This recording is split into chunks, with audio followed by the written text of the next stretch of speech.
All right, ladies and gentlemen, here we are. We are in the afternoon, the fallout after this late night, early morning, 6 hour combination of 13 UFC fights, capped off with the main event of Song Yadong versus Deiveson Figueiredo. So let's break down this fight and what went down and what is next for, my opinion, the winner and the losers. So here's what happened. Let's see, full fight total stats. Obviously, we see Song Yadong is the winner over Davidson Figueiredo. It's total significant strikes. Let's see, 30 to 17. That's pretty low number of strikes thrown, but it's not out of the question when the first round, let's go to this. Okay, so the first round, if you look at it, it's 14 to 14. It's even in the striking totals. Throughout it, it was kind of a feeling out process of Song Yadong basically defending the takedown attempts that Deiveson Figueiredo was throwing at Song, because you can tell easily in the first round that when it came to the stand-up, Song was just going to be better than Davidson, even though he has that one punch knockout power that all the commentators love to remind us of. But it's been a long time since we've seen that, especially since he's gone up in weight class and his best wins are either by submission or by going all 3 rounds and just outpointing the fighter he's fighting against, like Rob Font and uh, Montel Jackson and Marlon Cheeto Vera. And for Song Yadong, he was playing great takedown defense the entire first round. And then let's see what happened in the second round.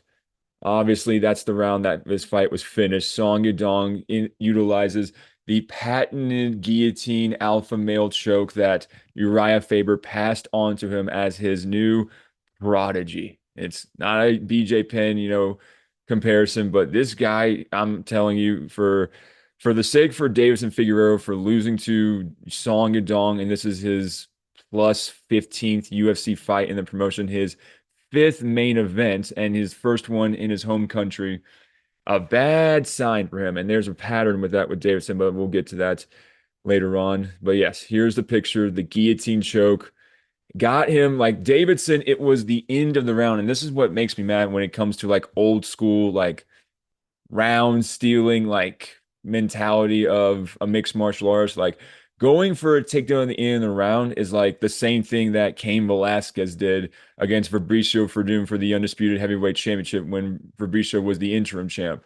And at the end of the third round, or it might have been actually in the beginning, but still, it's just that point when you rush in for a takedown like Cain did in that fight because he was losing the first couple of rounds because Fabricio was better than him on the feet.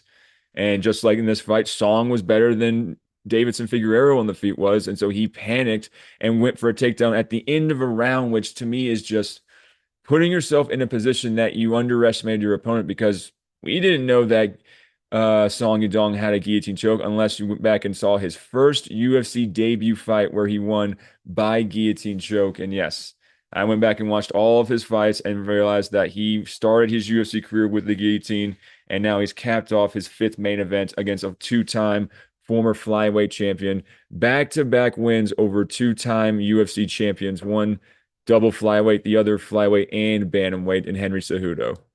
And there's your winner by second round submission, Song Yadong, the Kung Fu Kid from the California Kid, the guillotine choke. Unbelievable.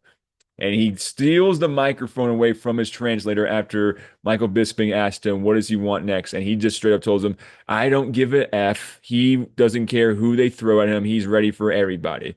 I literally told them that the UFC can throw him anybody below him. Everyone above him has almost fought him except one guy in particular. And also that is an interesting fight too. Like if say hypothetically Peter Yan and Marab fight and Peter Yan beats Marab, well, there's a fight for both Song and Marab that can get Song right into title contention by beating a former recent UFC champion because the last champions that he's fought haven't been champions since January 23 was the end of Figueiredo's flyweight second title reign. And then January, right at the beginning of the year, mind you. And for Henry, he retired in May of 2020 and he just was stripped of both his belts. And then the reign officially ended in June. Yes, June of 2020, a month later when he put the belt up on the line for between Peter Yan and Jose Aldo. And there is the team that's responsible for the victory for Song Yadong, Team Alpha Male, Danny Castillo, Uriah Faber, the translators, the training partners. This is a great, successful victory for the team that traveled all the way across the country for not just his fight, but as well as the Tibetan Eagle, Sumu Darji, in the main card opener. And we'll get to that fight later. But now let's get to the obvious elephant in the room. This, yes, I know this is an AI generated picture, but it's funny how he is outside the octagon in completely different gear. I love how this AI generated this. But what is Deiveson Figueiredo to do now? He's now lost four of his last five opponents. But let's look at those losses, shall we? He lost to Peter Yan, the current champion of the world. Corey Sandhagen, number four in the world. Umar Nurmagomedov, number two in the world. And just recently, Song Yadong, number five. So that's five, four, two, and the champion. And he holds his number seven ranking. I don't think the UFC is going to punish him, even though he is on a terrible last five fight skid.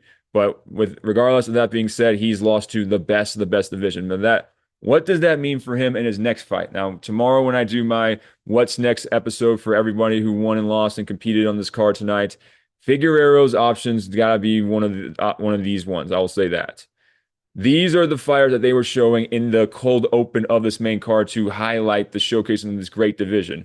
We got guys like Fareed Basharat, Peyton Talbot, David Martinez, and Raul Rosas Jr. that are all ranked 9 down to 15 where Fareed Basharat is. To me, I that's why I put that next there. Peyton Talbot is the my primary. I'm already going to reveal he's my primary choice of who I think Figueiredo should fight next because all of these guys that he's losing to are seasoned bantamweights. These guys are the rising contenders, but are in the rankings. The more he fights guys like Song and Umar and Corey and Peter, the more he's going to end up on his back with him clapping for the winner. Like, you see my point here. So, the thing that makes Peyton Talbot the obvious choice for me is because the last person that defeated Henry Cejudo and then would go in to challenge for his next victory was Song Yadong. And Peyton Talbot last December in Henry Cejudo's retirement fight defeated him, and now he has not got a fight all year in 2026. And Deiveson Figueiredo, I don't know if he's going to take time like he probably needs to, but if he does come back and Peyton Talbot is available, that's what I would recommend for him. And that is my takeaway for this fight. And thank you all for listening.